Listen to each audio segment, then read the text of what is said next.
Afternoon, everyone, and thanks very much for being here. I am delighted to confirm the appointment of our new men's head coach, Neil Critchley. As you'll all know by now from a lot of what I've been saying over the last couple of weeks, this has been a new process for the club, complementing what you would call traditional recruitment methods. We've also been working with a data-led approach. And those analytics have helped inform our decision making, and this approach culminates in this announcement of Neil. I'd also like to mention Graham Jones, who's our incoming sporting director, who's been involved throughout the process with myself. And I'd like to thank again the Scottish FA for allowing him to do that for his assistance. Now, Neil didn't only come out very strongly in the analytics, but based on the recruitment process, our interview, and after speaking to those who have worked with him, we are very confident in his ability to provide all the skills and experience needed to succeed as our head coach. And I, for one, at a personal level, am very much looking forward to working with Neil in this really exciting new chapter for the club. So thanks very much. I'll hand it over to yourselves. Neil, first of all, how excited are you about the challenge of coming in here? Yeah, super excited. Very honoured to be in this position.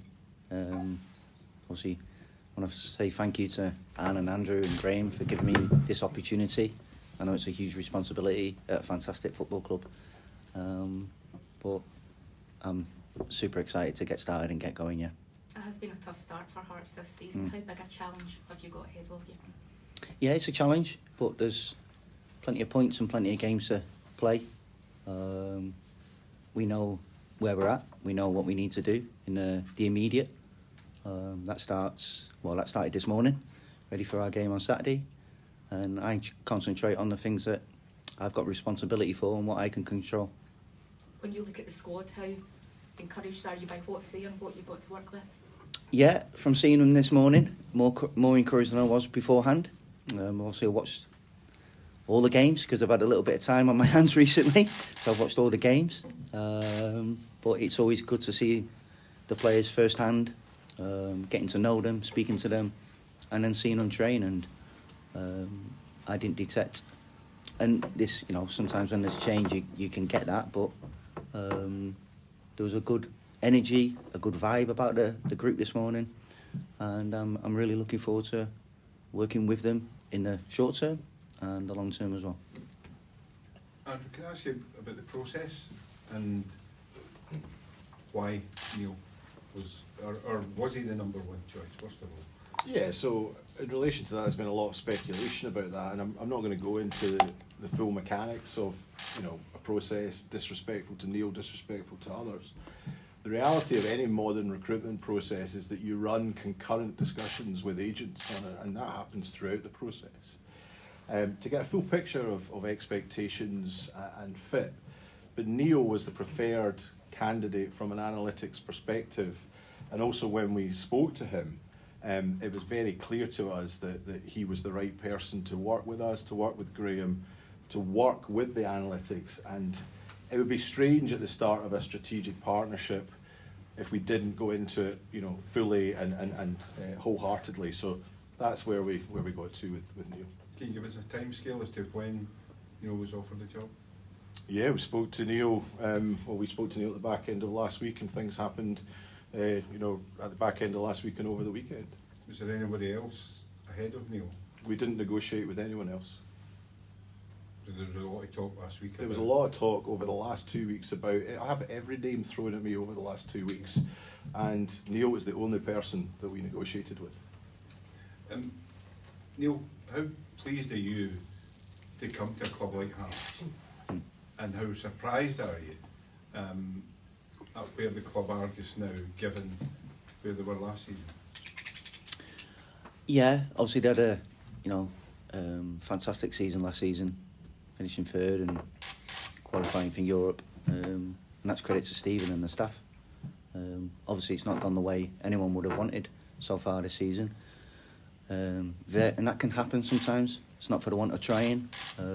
I've had experience of that myself, but yeah, from what I've seen, what I've studied and analysed, from what I've seen this morning, even though it's only one training session, I'm encouraged by what we can still try and do this season. What is that? What do you expect? What are the expectations for Hearts this season? My immediate aim is to win games of football. We've not won a game of football so far this season. We are where we are. And my focus is solely on St Mirren on Saturday. The rest will hopefully take care of itself in the future. But like I say, there's plenty of points to play for, plenty of games. And hopefully, over the next coming weeks and months, we can gradually climb and let's see where we can get to. Final for me, a question to both of you. The fans' reaction so far doesn't appear to be so positive. How do you cope with that? And given particularly that the fans and the foundation of Hearts are the owners of the club. Do we take that one first? Yeah. Yeah, so I mean, from my perspective, we're fan owned, and the fans have a privileged position in that they have two positions on our board, and therefore they were fully involved in the process of appointing Neil, and that's that's something that's fairly unique to most clubs. So I am actually, you talk about this negativity, I'm actually quite encouraged by quite a lot of what I've been hearing and reading today since we made the announcement. And I think that our fans, in fact I know our fans, will get behind Neil and will wish him all the best, and I know on Saturday they'll get behind him. We all want to come together as one, and I'm very, very positive, and the fans I think will be too. I think whoever we're sitting here, it's always going to divide opinion. When you've got a big supporter base like we have, then some people will agree, some people will be sitting on the fence and let's give them an opportunity, and some people might think differently. That it could be anybody sitting here, but I've been given this opportunity, and it's one I intend to give everything that I can to make this football club successful. You mentioned, Neil, that you've had a bit of time to look at the team, look at the previous matches and whatnot. What do you feel has to change? What's the sort of priorities for you as you go on as head coach? Well, I don't want to give you too much information because that might give a little bit away what we might be doing for the weekend, but I think there's some cold hard facts that if you look at both ends of the pitch, I think we've conceded practically 2 a game, and we've always scored maybe 6 goals, I think. So stands to reason if that trend continues, then inevitably only for one thing that happens. So quite simply, games are decided at both ends of the pitch, and we need to do better at both ends of the pitch. How do you feel your experience in the past can help you in this role? Yeah, I've had similar experiences, and you learn from all of them, good and bad. You reflect on them, and I'll use that to hopefully make me better in the future, because that saying of through adversity you gain strength, and I think that's really true. You learn more about yourself, and I think I'm in a far better position now from what I've been through, and I hope to use that to my benefit, that ultimately transfers to the people I have responsibility every day for, which is the staff and the players. Did you reach out to anyone about Scottish football? I know you previously worked with Stephen Gerrard as well. Is there anyone that you looked out for or spoke to about Hearts, about Scottish football and what that sort of involves? I will do now, but during the process, I like to think there's a certain way that you conduct yourself and being professional, and I pride myself on that. So I don't think there was any sort of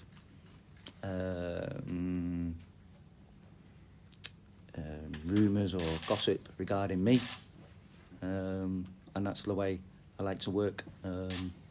That'll change now because I get the opportunity to speak to those people, and lots of people have already been wishing me well, which has been fantastic.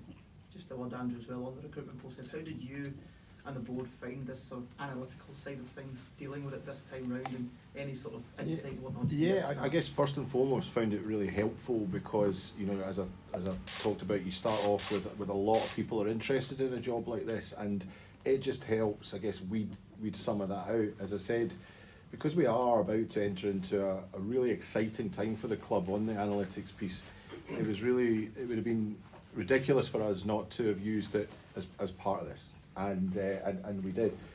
What though is really important is that the analytics only guides us. You know, to me, a big thing is then about how myself, and actually in particular Graham, because Graham and Neil will be working really closely together, and I'm sure Neil will say the same from his perspective. I'm not going to speak for him, but I'm sure he was thinking, you know, if Graham wasn't someone that he was happy to work with, then I'm sure he'd have said, well, no, I don't really, this is not for me. It was also crucial for us that anyone we spoke to was happy to work within a sporting director model. There's been a lot of talk about a lot of people in football, some in this country, some elsewhere, who it's well known don't work within sporting director models. And that is our model, and we're not going to change that model for any of them. So to me, it was, yes, the analytics were important. The fit, though, the human piece, and Neil in the conversations, and there was more than one interview, but in the conversations and discussions I've been involved with Neil, and I know Graham's been involved with Neil, I am very excited about working with him going forward, and I think he is going to be just a fantastic addition to the Hearts team. Andrew, what were the sort of key attributes that would have been fed through the analytics that led to Neil coming out? So the main thing the analytics does is it looks at managers that have improved the players they've worked with. That's this main focus, is that they have a track record of where they've worked with players, they have improved them. And the great thing about that is it doesn't purely look at it's only people that have won, because people might win something or might do something because they've got better players, for example, or they might have a better environment to work in. So the analytics very much, and that's what we want, is someone that will improve players, and I have no doubt Neil will absolutely bring the best out in our players. I'm confident, and I've said it previously, that we have a good squad of players, but they need the right person to direct them. And I think Neil will be that person. You touched on the human aspect of it. You were impressed enough with Neil in terms of just being a coach and a manager and a person to work with as well, aside from the analytics side of it. Oh, hugely. And you know, and the other thing is, you know, we did speak to other people. We've spoken to players who have worked with Neil before. Can you name it? No, it's probably not right that I do, but we have spoken to certain players, and they have, without fail, been 100% about how they enjoyed working with Neil and how good a person he is to work with and how good he is at getting the best out of players and succeeding with them. So, you know, the other thing is Neil's worked with some really, you know, Neil's worked at Liverpool, he's worked with people like Jurgen Klopp, he's worked with some really, really impressive people. I can't imagine these are people that suffer fools gladly. So I think in many ways we are lucky that we have Neil here, and I'm genuinely delighted that we have him here. Just one for Neil. Obviously, your managerial career, you've been at Blackpool twice and QPR once. I mean, how would you sort of summarise those three spells, just for supporters who are maybe looking in to say, why did the first spell at Blackpool work? Why did the second one not go as well? Well, I have a different sort of opinion on that, because obviously the first spell, we got promoted in our first season and then sustained our championship status in the second, and then when I came back to the club it was after a relegation, and there'd been a lot of change at the club. Lots of players left. I think it was 17 players left last summer, and we built a new squad, and from changing a team that was losing and having the mindset of losing to a team that was then expected to win, to get to 73 points and only miss out on the last day of the season to get to the playoffs, to get to the semi-final of the EFL Trophy, one game away from Wembley, and to take Nottingham Forest in the FA Cup third round to a replay in extra time. I didn't see it as a negative at all. I thought it was positive. Just one for you, Andrew. Could you give us, are you able to give us like a timeline of how the managerial process went and how many times you spoke to Neil, and then whether he applied or how it all came about? I think Neil did apply for the role, yeah. I think he was very keen to come to the role. He also then matched up with the, and when I say I think, was that there's so many people and I'd have to go look back, but I do know that Neil did apply. And the analytics obviously then became part of that. Then both Graham and I spoke to Neil on a couple of occasions. Then Graham had further conversations with Neil. So there were several conversations. There also was a conversation that had other members of the boards were involved in. So numerous conversations, which then took us to over the weekend, the back end of last week and over the weekend, we then, and very quickly, so I'm not, it wasn't difficult, we got to a deal quite quickly, and then we just had to obviously make sure we put the legal niceties to bed, which is, I think I signed the contract late last night electronically, so it's all gone, you know, very smoothly, and delighted with the process that and delighted where we've ended up with it. Was there, I know you talked about their development as part of the analytics, but was there any other kind of specifics, kind of peek behind the curtain as to what kind of data you do look at and what the analytics do look at? I know it's secretive. It doesn't, the black box of that algorithm, the big thing for us about that is we have seen what it's done at other clubs, both in player recruitment and in manager recruitment, and therefore we are absolutely bought into that as something that has proven its success, and we believe will prove its success here.